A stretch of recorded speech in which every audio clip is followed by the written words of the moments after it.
네, 오늘은 주님의 영광스러운 교회라는 제목으로 말씀 살펴보겠습니다. 마태복음 16장 18절 말씀입니다. 또 내가 내게 이르노니 너는 베드로라. 내가 이 반석 위에 내 교회를 세우리니 음부의 권세가 이기지 못하리라. 아멘.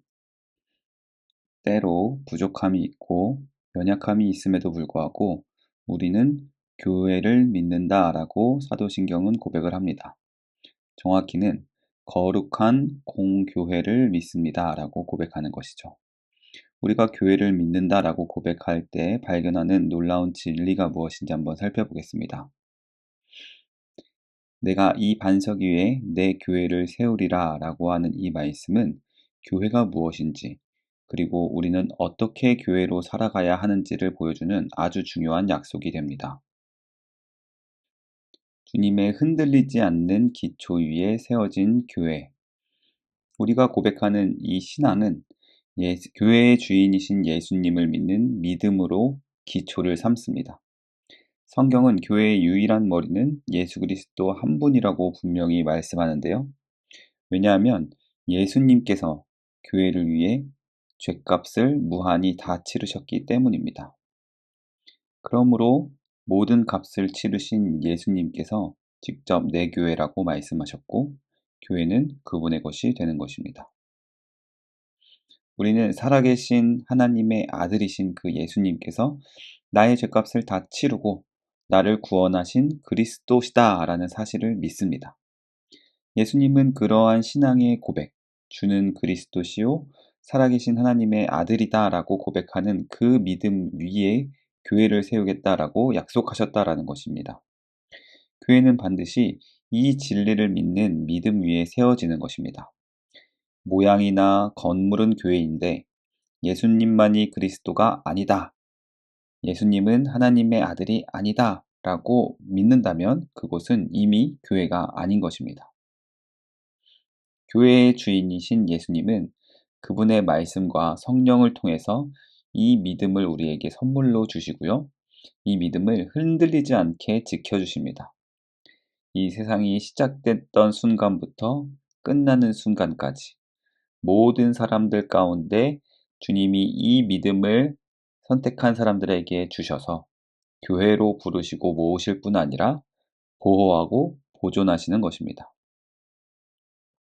주님께서 교회를 지키고 주님께서 보호하시기 때문에 때때로 교회가 연약해 보일지라도 하나님은 교회를 세상에서 결코 없애신 적이 없습니다.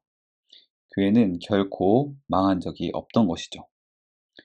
주가 그리스도이시며 살아계신 하나님의 아들이라는 고백은 지금까지 이 세상에서 사라지지 않고 고백되고 있는 것이 바로 예수님께서 지금도 교회를 지키고 계신다는 증거가 되는 것입니다.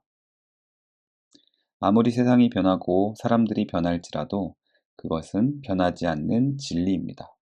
주는 그리스도시요 살아계신 하나님의 아들이시라는 진리를 믿는 그 믿음 위에 세워진 교회만이 세상의 어떤 공격과 환란 속에서도 흔들리지 않는 견고한 교회가 되는 것입니다. 주님께서 그 믿음을 든든한 반석처럼 지켜주시기 때문입니다. 하이델베르크 54문답입니다. 거룩한 보편적 교회에 관하여 당신은 무엇을 믿습니까?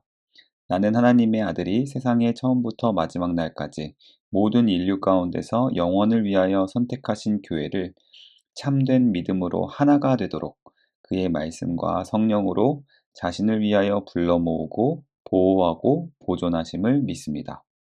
나도 지금 이 교회에 살아있는 지체이며 영원히 그러할 것을 믿습니다. 아멘. 그렇다면 주님은 우리 한빛교회만 지키실까요? 아닙니다. 주님은 이 땅의 모든 교회를 다스리고 보호하십니다. 주님이 보시는 모든 교회를 우리는 공교회 또는 보편교회, 더 홀리 카톨릭 처치라고 말합니다. 전 세계의 수많은 교회가 예수님과 함께 살아 움직이고 있습니다. 왜 예수님과 함께 살아 움직이냐면 교회가 단순히 건물들이 아니라 하나님의 말씀을 따라서 살아가는 모든 성도의 모임이기 때문입니다. 우리가 살아있는 교회의 멤버들로 이 세상에 살아가고 있기 때문에 교회는 예수님과 함께 살아 움직인다라고 이야기하는 것입니다. 우리 한빛교회를 지역교회라고 합니다. 영국의 킹스턴이라고 하는 한 지역에서 모이는 성도들의 모임 중에 하나가 우리 한빛교회, 즉 지역교회인 것이죠. 그런데 한빛교회 역시 전 세계에 있는 예수 그리스도를 믿는 모든 사람들과 연결되어 있습니다. 왜냐하면 전 세계에 있는 수많은 사람들이 한 예수 그리스도를 머리로 주인으로 모시기 때문입니다. 마치 이 그림과도 같이 서로 다른 문화와 국가 속에서 살아간다 할지라도 하나의 머리, 한 분 예수 그리스도의 원 바디를 이루고 있는 모든 교회를 우리는 보편적인 교회, 카톨릭 처치 또는 유니버설 처치라고 부르는 이유가 되는 것입니다. 전 세계의 교회가 한 주인이신 예수님을 섬기기 때문입니다. 공교회는 한 분 예수님의 원 바디로 함께 예배하는 것입니다. 그래서 특별히 오늘같이 예수님이 부활하셨던 날, 일요일을 주의 날로 삼아서 전 세계 교회들이 함께 고백하는 것이죠. 주는 그리스도시요 살아계신 하나님의 아들이십니다. 이 진리를 이날 우리가 다 함께 고백하는 것입니다. 그러므로 주일은 모든 유니버설 처치들이 여기 킹스턴에서도 함께 예수님을 고백합니다. 한국에도 주님을 예배합니다. 미국에서도 주님만 우리의 머리가 되십니다. 라고 함께 살아있는 고백을 하는 것이죠. 사도신경은 이것을 보면서 거룩한 공교회를 믿는다라고 이야기하는 것입니다. 공교회, 유니버설 처치, 카톨릭 처치 모두 같은 표현이며 그래서 우리는 공교회의 멤버로서 주일에 공예배를 드린다라는 사실을 꼭 믿는 저와 여러분 되시기를 바랍니다. 한 주인, 한 몸, 한 예배를 우리는 주일에 공예배로 꼭 드려야 하는 것이죠. 그럼 교회는 썬데이, 주일에만 모이는 모임입니까? 아닙니다. 다시 한번 교회는 건물이 아니라 예수님을 그리스도로 믿고 살아가는 한 사람 한 사람의 살아있는 모임입니다. 그리고 교회로 모였던 저와 여러분이 흩어져서 어디로 가게 되던지 학교나 집 또는 친구들과 함께 있을지라도 예수님이 살아계신 하나님의 아들이라는 것, 그분만 우리의 구세주 그리스도시다라는 것을 증거한다면 그곳도 교회가 됩니다. 우리가 세상 속에서 교회에 살아있는 지체로 존재할 때 세상은 교회를 보게 되고 세상은 하나님의 영광을 볼 수 있게 되는 것입니다. 그럼 굳이 모여서 예배드릴 필요가 있을까요?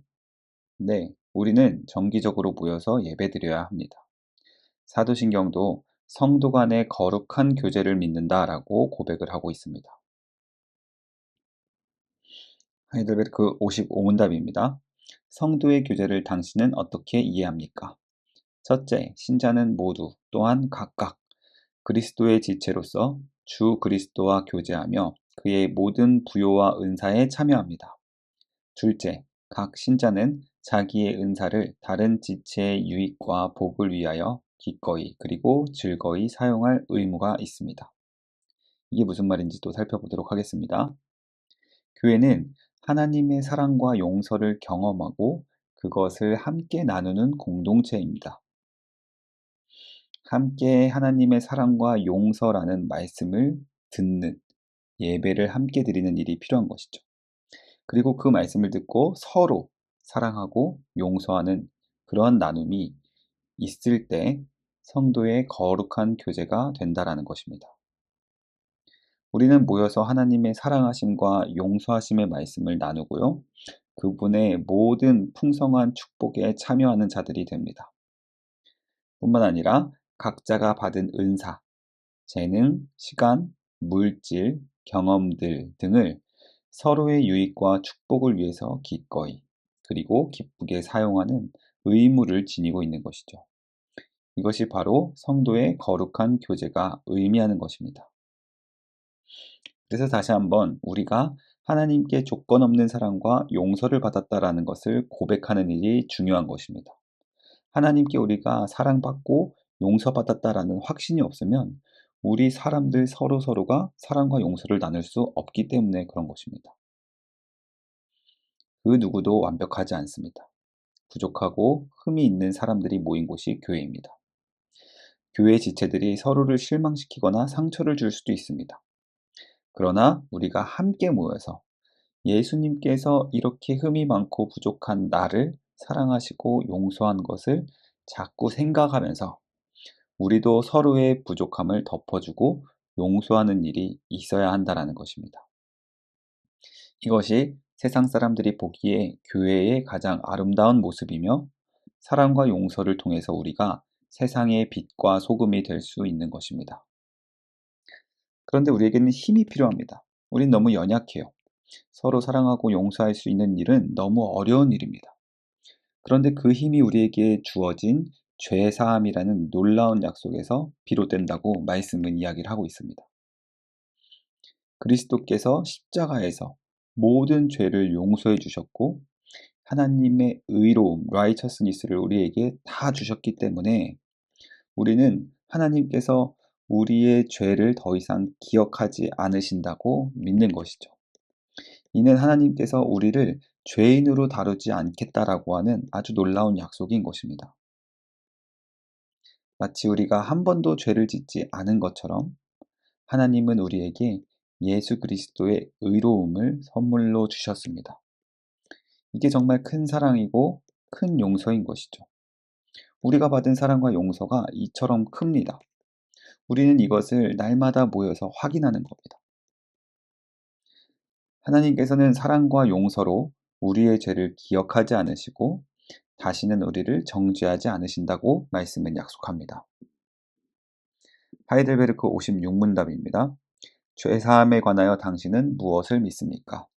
그리스도께서 하나님의 의를 만족시키셨기 때문에 하나님께서는 나의 모든 죄와 내가 일평생 싸워야 할 나의 죄악된 본성까지 더 이상 기억하지 않으십니다. 오히려 하나님께서는 은혜로 그리스도의 의를 나에게 선물로 주셔서 결코 정죄함에 이르지 않게 하십니다. 아멘. 이것이 교회에서 날마다 우리에게 선포되고 있는 메시지인 것이죠. 이 모든 것들이 교회로 우리가 모였을 때 트레이닝이 되고 프랙티스가 되는 것입니다. 교회에서 선포되는 말씀과 성령을 통해서 예수님이 그 힘을 주시며 우리의 믿음을 보호하고 지켜주시는 것이에요. 그래서 우리가 각각이 교회이지만 또 모임으로 모여서 이 일을 해나가는 것입니다. 다시 한번 용서와 사랑이라는 이 놀라운 진리는 교회가 세상에 전해야 할 가장 강력한 메시지이며 우리가 서로 실천해 나가야만 하는 일입니다. 교회의 기초가 주는 그리스도시요 살아계신 하나님의 아들이라는 그 믿음의 고백이었다면 교회를 든든히 세워주는 것은 다름 아닌 사랑과 용서입니다. 다시 한번 사랑과 용서를 날마다 교회로 모여서 배우고 교회로 모여서 서로 사랑하고 용서하여 예수님께 칭찬듣는 건강한 우리, 건강한 교회가 되시기를 주의 이름으로 축원합니다.